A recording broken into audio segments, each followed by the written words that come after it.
Kalau orang taunya saya sebagai penggempur bangsa-bangsa jin, saya buktikan sekarang juga. Muncul kalian. Saya gempur bangsa kalian. Ketika saya bahas mengenai tukang ojek, saya dengar suara bayi.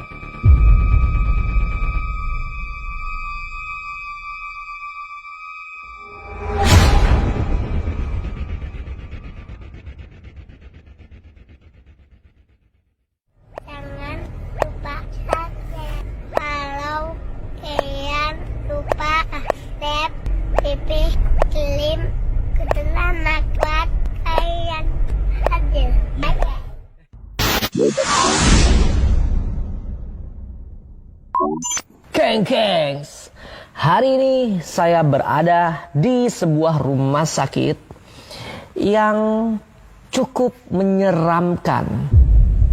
Kenapa dikatakan menyeramkan? Karena banyak referensi yang mengatakan Ki, ke rumah sakit ini Ki, ke rumah sakit ini Ki. Akhirnya, pas kebetulan saya bersama tim Kabar Misteri ada di kota Cirebon.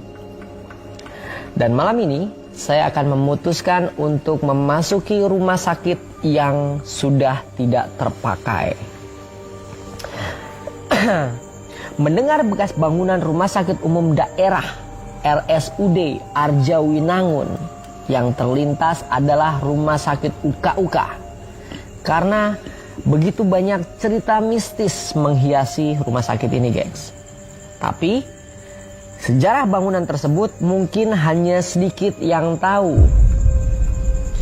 Lama menjadi rumah sakit yang sudah difungsikan lagi, bangunan eks rumah sakit ini ternyata memiliki cerita-cerita mistis yang beredar di kalangan masyarakat atau media online. Nah, malam ini kita akan telusuri hanya di Ki Pranleu Channel. Salah satu adalah cerita tentang satu keluarga dari Indramayu yang membawa salah satu anak, sanak keluarganya maksud saya, yang mau melahirkan di bekas rumah sakit tersebut.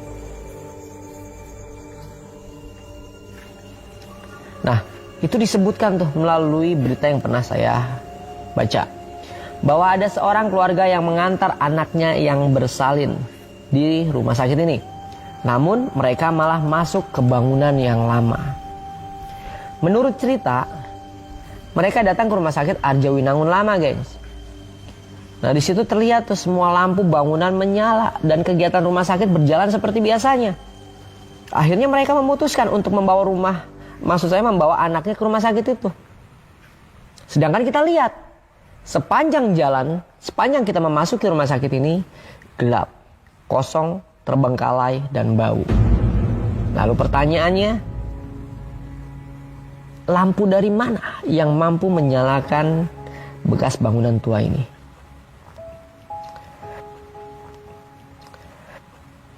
Nah, singkat cerita, akhirnya mereka memutuskan untuk membawa anaknya ke rumah sakit itu, gengs. Lalu seorang satpam melihat sang ayah yang keluar dengan membawa termos untuk beli air panas.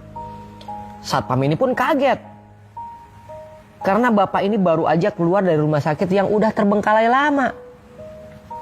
Bener aja tuh, ketika menengok ke belakang rumah sakit, tampilannya sudah berubah menjadi bangunan yang sangat gelap dan menyeramkan, seperti yang kita lihat sama-sama seperti ini.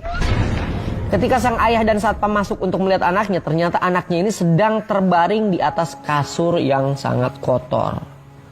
Ceritanya membuat siapapun berdetak jantung lebih kencang.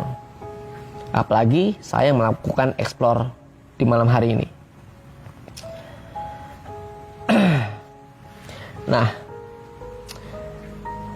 akhirnya cerita melahirkan di bekas rumah sakit ini sempat viral setelah diunggah berulang-ulang kali. Beragam reaksi dari warganet pun macam-macam. Ada yang percaya, ada juga yang mengira bahwa cerita ini hanya buatan semata. Nah, yang terbaru, cerita seorang ojek online yang menerima pesanan makanan dari bekas rumah sakit tersebut, gengs. Cerita itu pun menjadi pembicaraan berantai tuh, dari mulut ke mulut. Kisahnya gini, ojek itu datang untuk mengantarkan sebuah pesanan makanan. Astagfirullahaladzim. Saya dengar suara kayak suara tangisan bayi. Halo? Halo?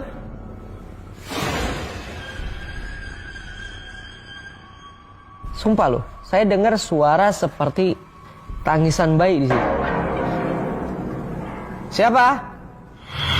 Ojek itu datang untuk mengantarkan sebuah pesanan makanan. Astagfirullahaladzim. Saya dengar suara kayak suara tangisan bayi. Halo? Halo? Ada orang kah di sini? Yang saya khawatirin tuh tempat ini tuh jadi tempat tunawisma, gengs. Terus karena saya dengar suara bayi.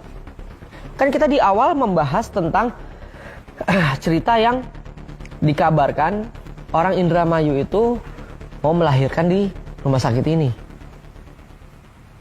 Terus saya bahas astagfirullahaladzim. Ada suara. Seketika saya bahas mengenai tukang ojek, saya dengar suara bayi. Siapapun kalian yang ada di sini, muncul kalian. Mau kalian menakut-nakuti saya, ha? Kalian pikir saya takut dengan kalian timbulkan suara-suara bayi seperti itu? Jin dan setan. Apapun nama kalian, apapun bentuk kalian, muncul. Kalian sudah membuat saya berhenti menceritakan satu kisah yang pernah terjadi di tempat ini. Gak usah kalian muncul satu-satu, muncul semuanya. Ngajar kalian. Ini ruangan ini kosong, jadi suara saya tuh berdengung, gengs.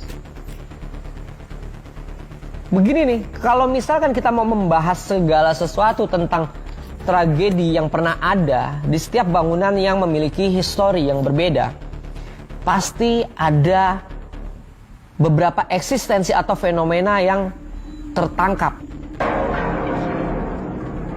baik di telinga saya ataupun langsung di dalam. Astagfirullahaladzim. Ada yang ngetok-ngetok. Oh, mau main petok umpet kalian sama saya? Hah? Saya teriak-teriak juga, tidak ada tetangga yang dengar sini. Muncul kalian. Saya habisin kalian satu-satu. Ya.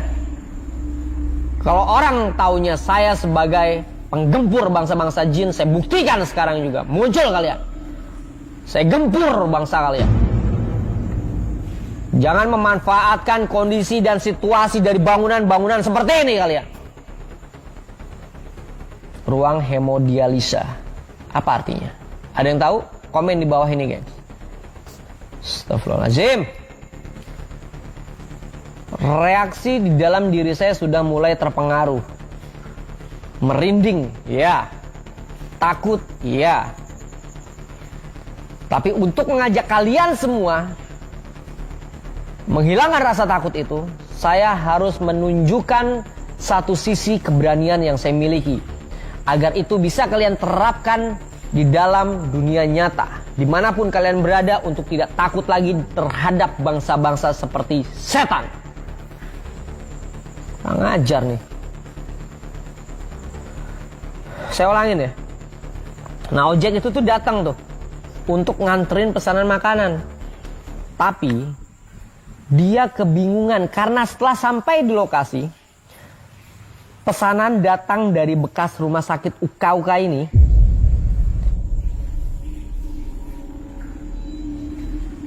Jadi ojek itu datang untuk nganterin pesanan makanan tuh. Tapi dia kebingungan karena setelah sampai di lokasi, pesanan datang dari bekas rumah sakit UKUK ini.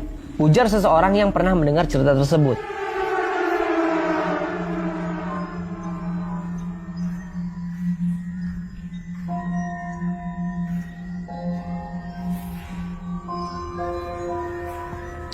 Mana sini kalian?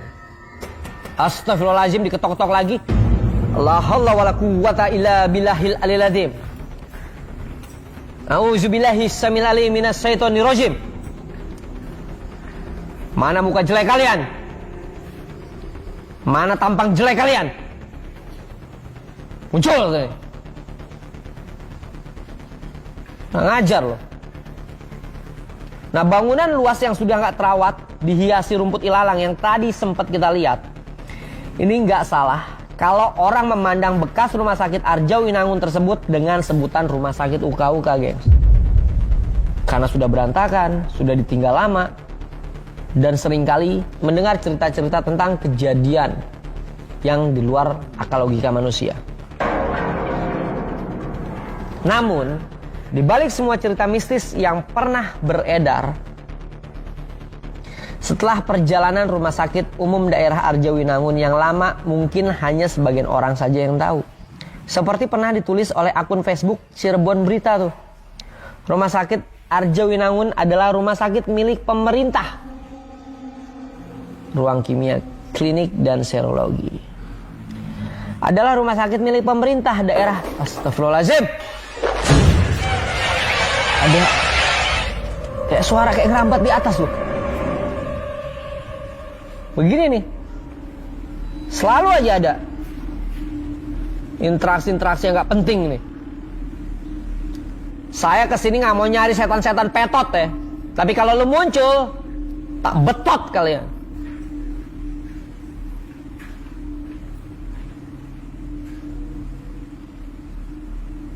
Kurang ngajar loh.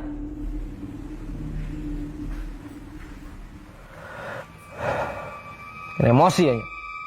Saya ulangin ya. Nah, banyak yang nggak tahu tentang rumah sakit ini, guys. Nah, rumah sakit ini milik pemerintah daerah Kabupaten Cirebon yang awalnya merupakan sebuah puskesmas tuh, yang dibangun sekitar tahun 1970, 70, 80, 90, 2010. Jadi keder saya. 70, 80, 90, 2000, 2010, 2020, 2021. Sudah 52 tahun, guys. 51 tahun deh, sorry. Nah, Puskesmas Arjawinangun ini itu dikenal di Kabupaten Cirebon bagian barat sejak munculnya penyakit diare pada zamannya pada saat itu.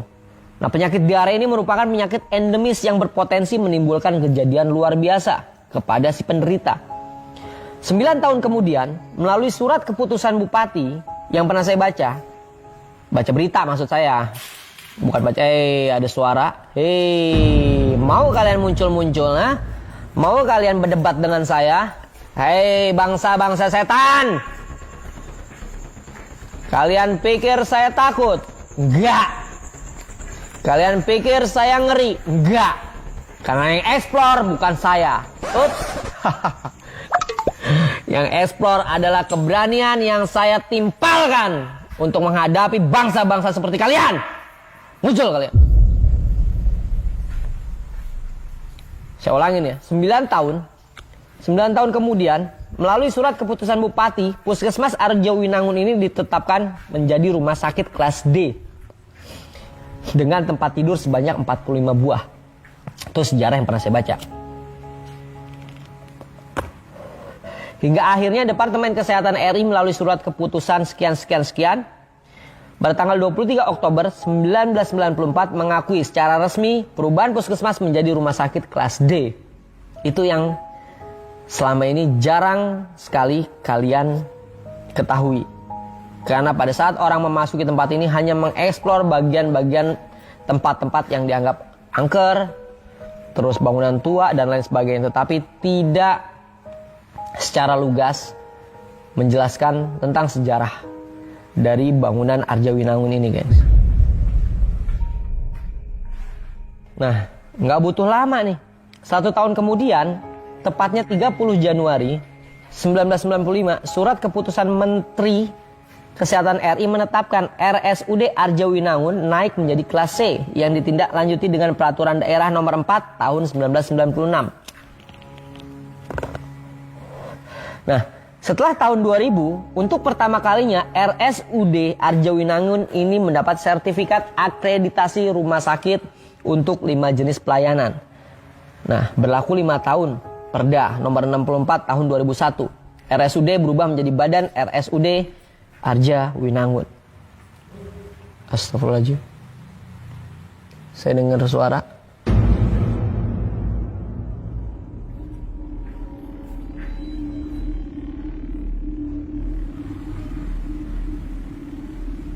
Saya dengar suara.